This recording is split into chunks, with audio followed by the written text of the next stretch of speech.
Kirsten, the problem solving teacher and Teachers Pay Teachers author. If you like my videos, please remember to like and subscribe and leave a comment below.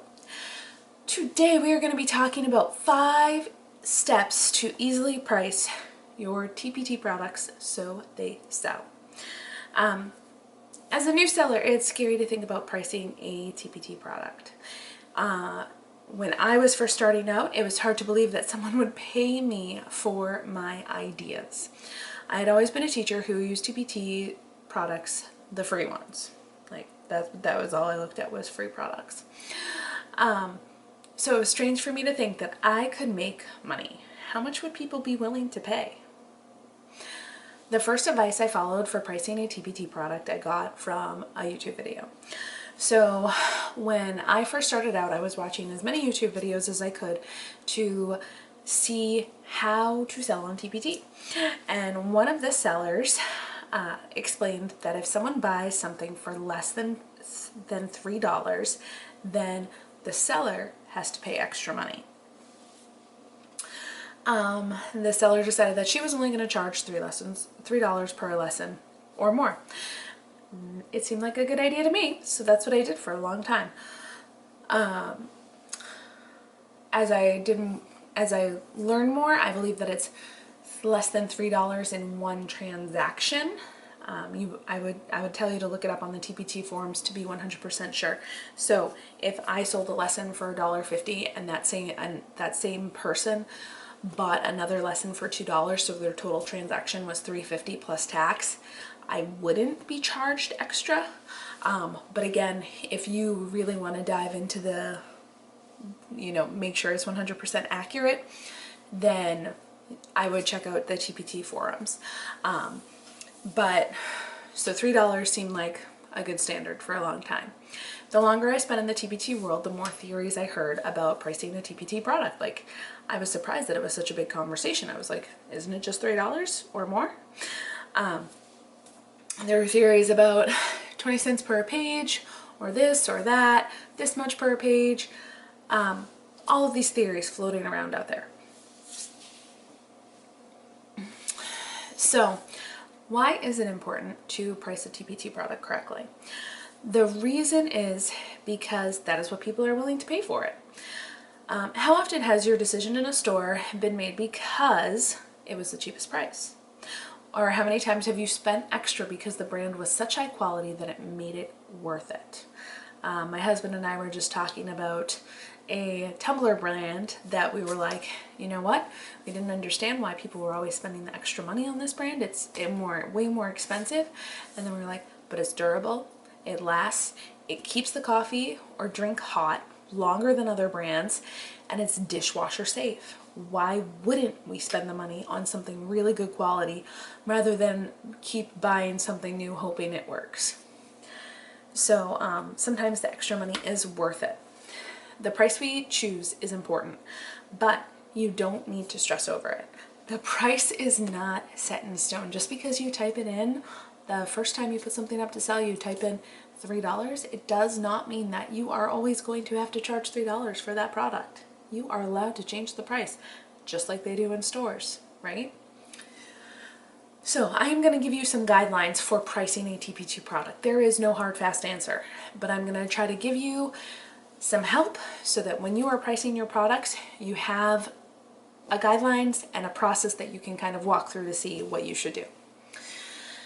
First, consider the amount of time and work you put in before pricing a product.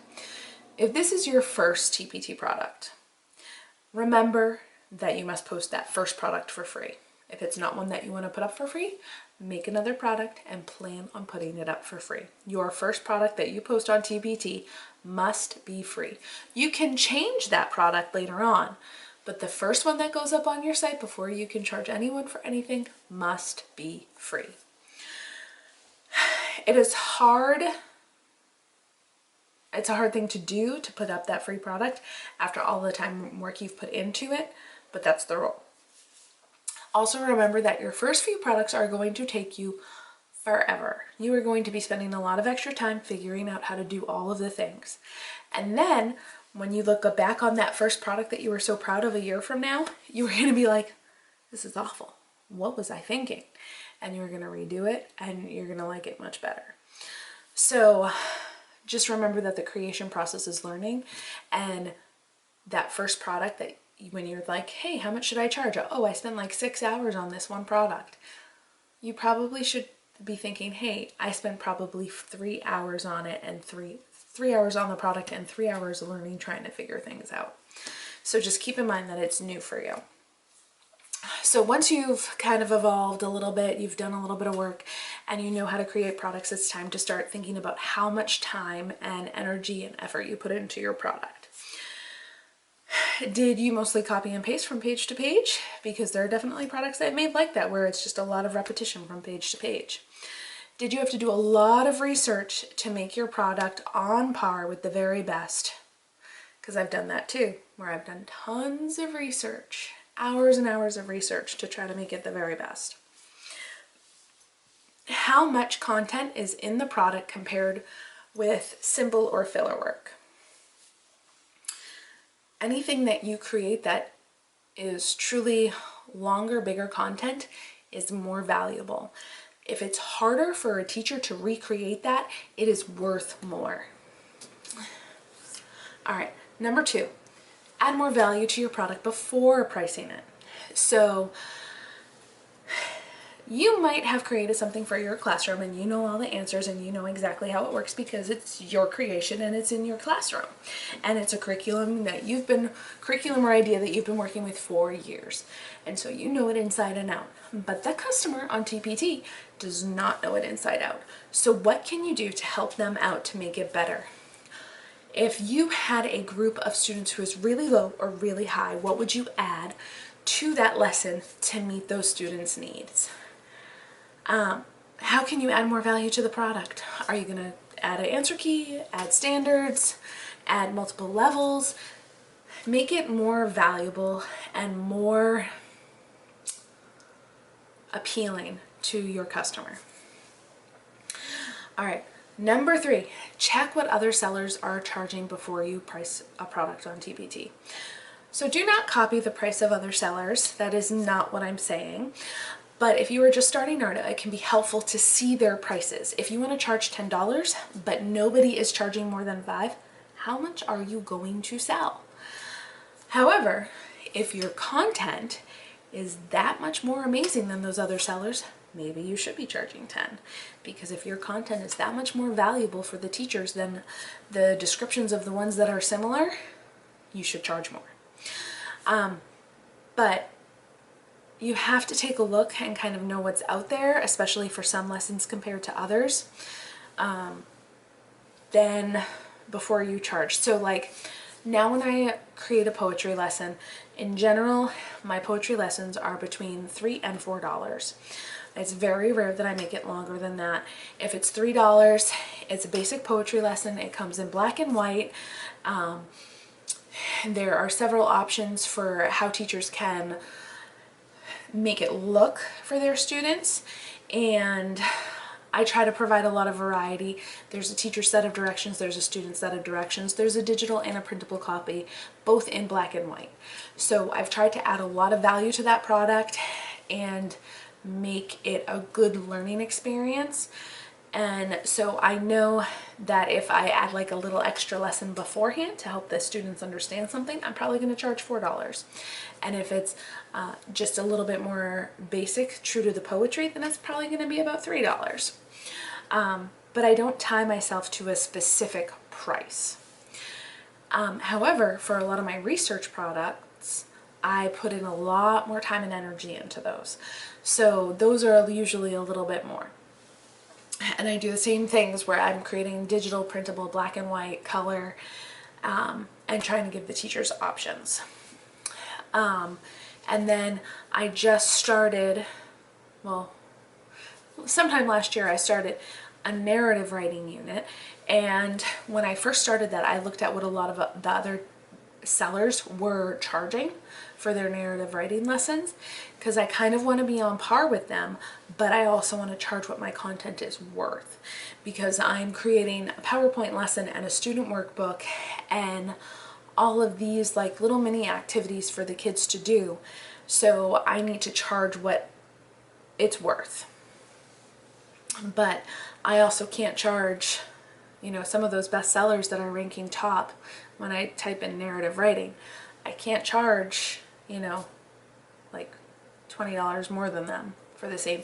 So I had to kind of find out what other sellers were doing and think about my time and effort into the product. All right. Next, number 4, think about what you would pay for a TpT product. Now, you have an amazing product, you've added value, you kind of know what's going on with the rest of the market and the sellers. Think about what you would pay for a lesson this good that made your life that much easier. The great thing is teachers can use these lessons this year and years to come. If you update your lesson, then you update it on TpT, and you can put a little note to sellers being like, hey, thanks for buying this in the past. I've just updated this, this, and that. Make sure you get the update. And they'll send that out to anybody who's purchased it, and they can download the new version. They don't have to buy it again. So usually I tend to think about a number that seems reasonable to me, and I charge a little bit more. Now, I tend to undervalue my work. I tend to think that it's not worth what it actually is. And so when I think about what I would pay, I have to up that number a little bit. If you're someone who thinks, hey, my vet work is really, really valuable, it's way up here, like all the way to the sky, you might put yourself in for a reality check and be like, I need to charge a little bit less. So adjust for your own preferences. All right, finally, step number 5. After your product has been up for like a month or so, if it's a seasonal product, make sure you kind of wait till around that season and check your conversion rates. So TpT has a tool where you can see how many people clicked on it, how many people took a closer look, and how many people bought it. So like how many times it appeared in the search, how many times they clicked on it to read the description, and then how many people bought it. And that is the conversion rate. This tells you like how many people are buying for that price.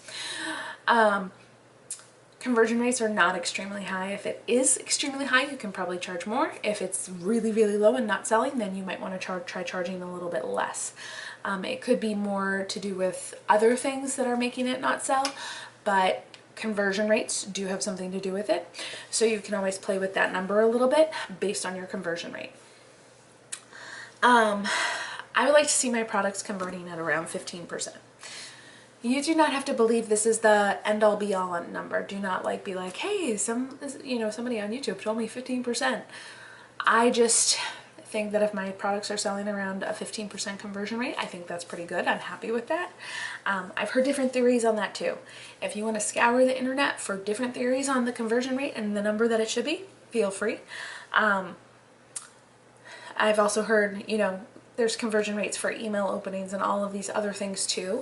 So I'm happy with 15%. So, check your conversion rates. And if you think, hey, 15% sounds like a good place to start, and, maybe you'll hear a different number somewhere else and change your mind, that's fine. But look at the numbers and adjust your prices. Try different things. It's a little bit of trial and error. All right, final thoughts on pricing a TpT product. It would be nice if there was a straightforward answer for how to price a TpT product. There isn't.